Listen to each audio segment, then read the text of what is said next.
Not in recent times. You've seen a plethora of a swarm of questions by Nigerians asking questions. They want answers. How the new petrol regime will work. These are some of the questions in summary that perhaps you've been able to see if you're on social media. And just in case I've forgotten, you need to get across to us this conversation. We enjoyed that. These are the questions. The first question: why the new price regime? Why is the Buhari's administration doing this?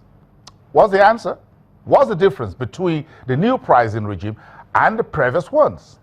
Or what is this, a deregulation? What is the real cost of petrol to Nigerians? Will the new pricing regime ensure product availability? Now, move on to the next one. Next set of questions. Will the new pricing positively impact the state of the Nigerian economy? And that looks like the main questions Nigerians would want. They want to be sure that when this happens and they are paying more, the economy will benefit. Another question: why should Nigerians not enjoy low petrol prices price as a major oil producer? In other words, we produce crude oil, so the argument is, why do we pay more? We have the raw material, then why do we have to pay more for the end product? That looks like some economic sense, isn't it? But finally, how would the federal government ensure the new pricing regime was not unduly taken advantage of by the, you heard Johnson Chukwu earlier, the big boys in the marketing, petrol marketing business? But to have some answers, 2 weeks ago, the organization known as NOI Polls conducted a petrol pricing survey. Now, this is what the survey says in summary. Majority of Nigerians, 85%, paid average 176 naira per liter for the petrol price of petrol in April. Now, the highest price of 199, almost 200, and 194 were paid in Nigeria's northeast and the southeast. Now, so look at the map of Nigeria and you can triangulate that. Then only 12% of the Nigerians who were surveyed by NOI polls bought products at NNPC outlets. In other words, the remaining 80-something% bought petrol from the oil majors and the independent marketers, and they paid triple digits for the price of the product. Now, 73% of the respondents says they use petrol for generators. So in other words, 73% of those who go to petrol stations use those products for generators. Interesting. Only 58% for cars. So you can see that the majority of Nigerians use petrol to generate electricity.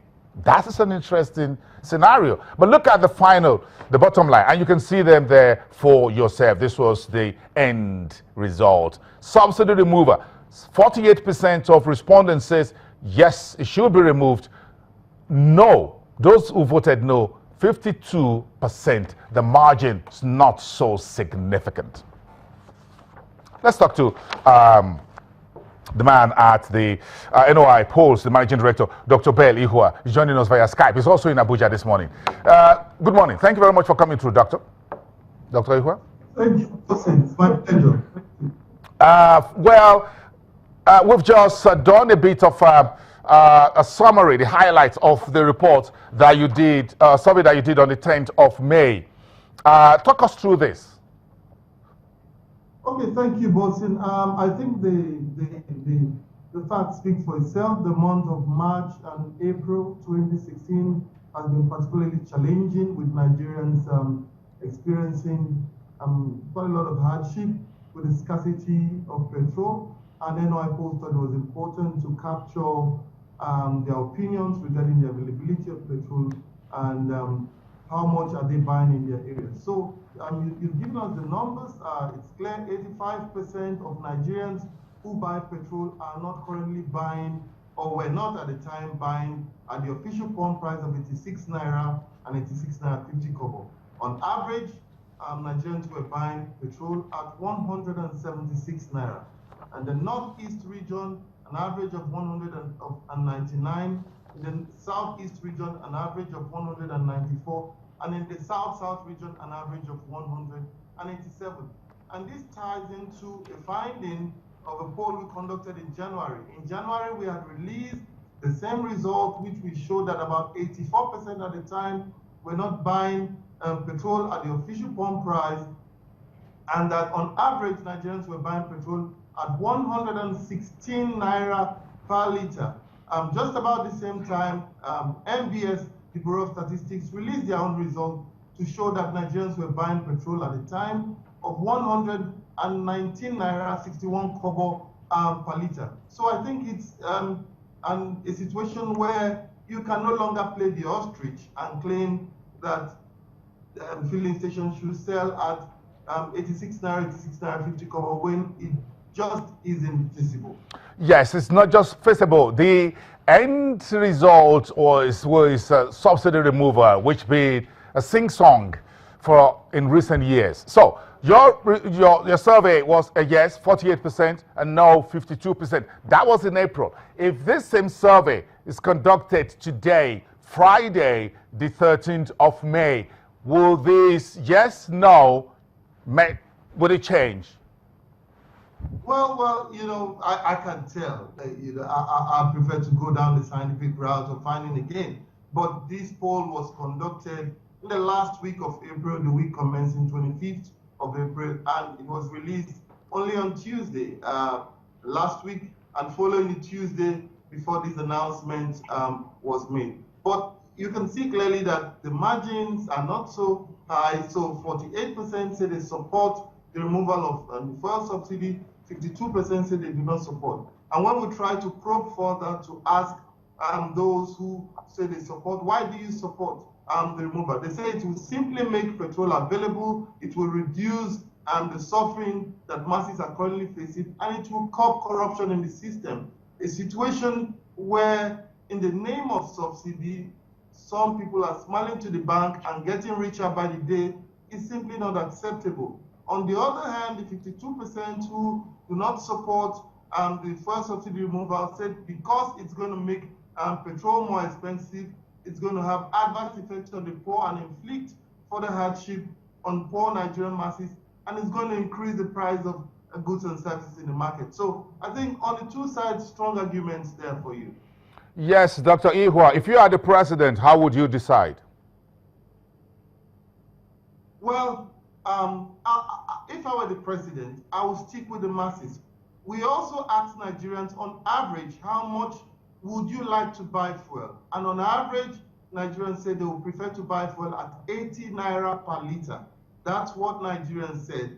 The realities of the price of a barrel of oil today at about 40 naira, as opposed to in 2012 when it was over 100 naira, and when the first subsidy would have been removed, versus now the price of the barrel of oil is pretty low at the moment, and so Nigerians think we shouldn't be made to pay more than we are paying at the moment. So 80 naira on average is what Nigerians think they would like to pay. If that position by some of Nigerians in your survey is tenable and the president decides to go that route, that means, in other words, we will have to keep adjusting petrol prices because crude prices is not going to remain forever at $42, $46 a barrel. We could see $20 a barrel, and we as well see $70 a barrel. But again, if oil prices go as high as $50, $60, $70 a barrel, will you be able, as the government, hold the retail end of it at 18 naira per liter? The subsidy gap in the middle. Explain that to us. Well, truth is, I can't speak for the government, obviously. I can only speak as a pollster who have heard from the people of Nigeria. Our figures, our statistics shows clearly that in Adamawa, for example, people were buying between 300 and 500 naira per liter. In Cross River, they were buying about 300 naira. In Akwa Ibom, between 280 naira and 350. In Taraba, people were buying between 280 and 300. In Gombe, between 300 and 370. In Kano, we have people buying between 260 and 400. In Lagos, between 280 and even 400 naira. So we found from our poll when we did some further cross analysis that those in the hinterland support the removal, because in any case, they were never buying fuel or petrol at the price, at the official pump price. But those in the city who have enjoyed some level of regulation because DPR are closer to them and can easily go around to monitor and to regulate their prices, are really the ones here saying we think we don't support the subsidy removal. Yeah, you've touched a very important point there about how we supervise the entire downstream sector. We need to let you go, but we have just about one or two questions. You've listened to some of the questions Nigerians would want answered. What would be your conclusion? How do you think we should proceed from here? The subsidy burden on the back of the Nigerian government. When we say the government, we mean Nigeria. At the end of the day, everyone needs to sit at a round table. The labor union, NNPC, the Ministry of Petroleum Resources, DPR, the Nigerian National Association of Nigerian Students, everyone needs to sit at the round table and decide what's best for this country. No one can think of or can say they have the monopoly of ideas around these issues. Everyone needs to sit down and discuss what's best for this country at a time like this where the barrel of oil is really down, and what can we do looking forward. I also think, in our opinion, we wouldn't call this a full-scale deregulation because there is still a cap. Until market forces are allowed to drive the whole process, have the bottom line, have the top line price per liter, then we can say we have full-scale deregulation. But for now, it's still, as you say, a guided deregulation. A government has a responsibility to care for the people. What do you think the Nigerian government is trying to achieve with the new guided petrol deregulation? Well, I wouldn't know, because I speak on the side of Nigerians who I capture their opinions on a daily basis. But from what we've heard from the Minister for State for Petroleum Resources, there is also need to gain some savings which can be invested into rehabilitation of depots, into turnaround maintenance for refineries, also into other critical infrastructure like transport, like rail. So yes, there's an argument for that, but as you know, NNPC cannot do this alone and cannot supply the entire country, which uses about 45 million liters of petrol per day.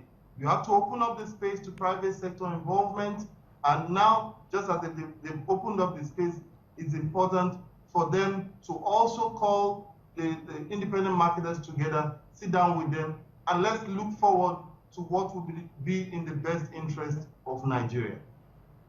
We appreciate your time today, Dr. Bell Ihua, Managing Director at NOI Polls via Skype from Abuja. We'll go on a break. When we come back, we'll go back to the analyst community. A raft of reports are coming out supporting the new deregulation, but there are concerns. The analysts are looking at a number of issues. Chief among them is the currency market. You've heard that all through this 1 hour or 45 minutes. We have a few minutes left on the program to talk to the folks at Afrinvest. Getting back to you in one.